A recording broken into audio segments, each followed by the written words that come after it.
Hello আমার প্রিয় শিক্ষার্থী বন্ধুরা, পরীক্ষার প্রস্তুতি চ্যানেলে তোমাদের স্বাগত। আশা করি তোমরা সবাই ভালো আছো। বন্ধুরা, আজকের ভিডিওটি আইসিডিএস সুপারভাইজার এবং অঙ্গনওয়াড়ি কর্মীদের জন্য।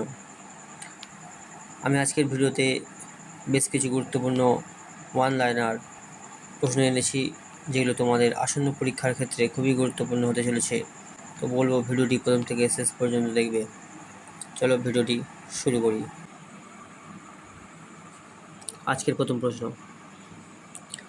অঙ্গনওয়াড়ি কর্মীদের কাজের তদারকি কে করেন? সঠিক উত্তর আইসিডিএস সুপারভাইজার। একজন সুপারভাইজার গড়ে কতগুলো অঙ্গনওয়াড়ি কেন্দ্র দেখভাল করেন? সঠিক উত্তর 25টি কেন্দ্র। ক্ষেত্র বিশেষে কম বেশি হতে পারে। পরবর্তী প্রশ্ন, আইসিডিএস প্রকল্পের জেলা স্তরের প্রধান আধিকারিক কে? সঠিক উত্তর ডিপিও অর্থাৎ ডিস্ট্রিক্ট প্রোগ্রাম অফিসার। বন্ধুরা, তোমরা নিজেরা সঠিক উত্তর দেওয়ার চেষ্টা করো এবং কমেন্ট বক্সে জানিয়ে দেবো কে কতগুলো সঠিক উত্তর দিয়েছ। পরবর্তী প্রশ্ন, ব্লক স্তরে আইসিডিএস প্রকল্পের দায়িত্বে কে থাকেন? সঠিক উত্তর সিডিপিও অর্থাৎ চাইল্ড ডেভেলপমেন্ট প্রজেক্ট অফিসার। পরবর্তী প্রশ্ন, শিশুর মস্তিষ্কের 90% বিকাশ কোন বয়সের মধ্যে সম্পন্ন হয়? সঠিক উত্তর 6 বছরের মধ্যে। পরবর্তী প্রশ্ন, আইসিডিএস এর লোগো বা প্রতীকে কিসের ছবিতে রয়েছে?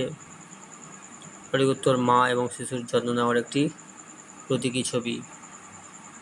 পরবর্তী প্রশ্ন, ইউনিসেফ কত সালে প্রতিষ্ঠিত হয়? সঠিক উত্তর 1946 সালে 11 ডিসেম্বর। এর সদর দপ্তর মনে রাখবে নিউ ইয়র্কে আছে।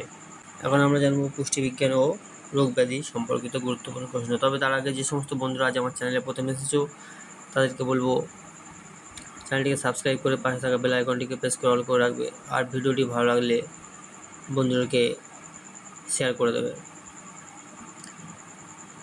পরবর্তী প্রশ্ন দেখে নাও, লোহার অভাবে মানবদেহে কী রোগ হয়? সঠিক উত্তর রক্তাল্পতা বা অ্যানিমিয়া। পরবর্তী প্রশ্ন, গয়টার বা গলগণ্ড রোগ কোন উপাদানের অভাবে হয়ে থাকে? সঠিক উত্তর আয়োডিন। পরবর্তী প্রশ্ন, কোন ভিটামিন রান্নার সময় তাপে নষ্ট হয়ে যায়? সঠিক উত্তর ভিটামিন সি। এর রাসায়নিক নাম হলো অ্যাসকর্বিক অ্যাসিড। পরবর্তী প্রশ্ন, গর্ভবতী মহিলাদের প্রতিদিন গড়ে কতটা ক্যালোরির প্রয়োজন হয়? সঠিক উত্তর 350 কিলো ক্যালোরি। পরবর্তী প্রশ্ন, মাতৃদুগ্ধ পানে উদ্বুদ্ধ করতে প্রতি বছর বিশ্ব স্তন্যপান সপ্তাহ কবে পালিত হয়? সঠিক উত্তর 1 আগস্ট থেকে 7 আগস্ট। পরবর্তী প্রশ্ন, পোলিও ভ্যাকসিন কে আবিষ্কার করেন? মনে রাখবে জোনাস সল্ক। রক্তে গ্লুকোজের মাত্রা নিয়ন্ত্রণ করে কোন হরমোন? সঠিক উত্তর ইনসুলিন। আবার বলবো, ভিডিওটি ভালো লাগলে লাইক করে বন্ধুদেরকে শেয়ার করে দিও, আর যে সমস্ত বন্ধুরা প্রথমে এসেছো তাদেরকে বলবো চ্যানেলটিকে সাবস্ক্রাইব করে পাশে থাকা বেল আইকনটিকে প্রেস করে অল করে রাখবে। এখন আমরা জানবো জনকল্যাণমূলক প্রকল্প ও সামাজিক ইস্যু। পশ্চিমবঙ্গ সরকারের সবুজ সাথী প্রকল্পের মূল উদ্দেশ্য কী? উত্তরটি দেখে নাও, নবম থেকে দ্বাদশ শ্রেণীর ছাত্রছাত্রীদের যাতায়াতের সুবিধার জন্য বিনামূল্যে সাইকেল প্রদান। মিশন ইন্দ্রধনুষ কিসের সাথে সম্পর্কিত?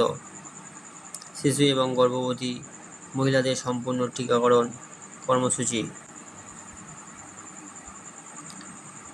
পরবর্তী প্রশ্ন, পোষণ অভিযান বা জাতীয় পুষ্টি মিশন কত সালে চালু হয়? সঠিক উত্তর 8ই মার্চ 2018 সালে। পরবর্তী প্রশ্ন, ভারতে প্রথম কোন রাজ্য পঞ্চায়েত নির্বাচনে মহিলাদের জন্য 50% আসন সংরক্ষণ করে? সঠিক উত্তর বিহার। বর্তমানে পশ্চিমবঙ্গে এটি 50% সংরক্ষিত আছে। আন্তর্জাতিক নারী দিবস কবে পালিত হয়? সঠিক উত্তর 8ই মার্চ। বন্ধুরা, আজকের মতো ভিডিওটি এই পর্যন্ত। আগামী দিনে আরও এরকম গুরুত্বপূর্ণ ভিডিও পেতে চ্যানেলটিকে সাবস্ক্রাইব করে পাশে থাকা বেল আইকনটিকে প্রেস করে অল করে রাখবে। ধন্যবাদ।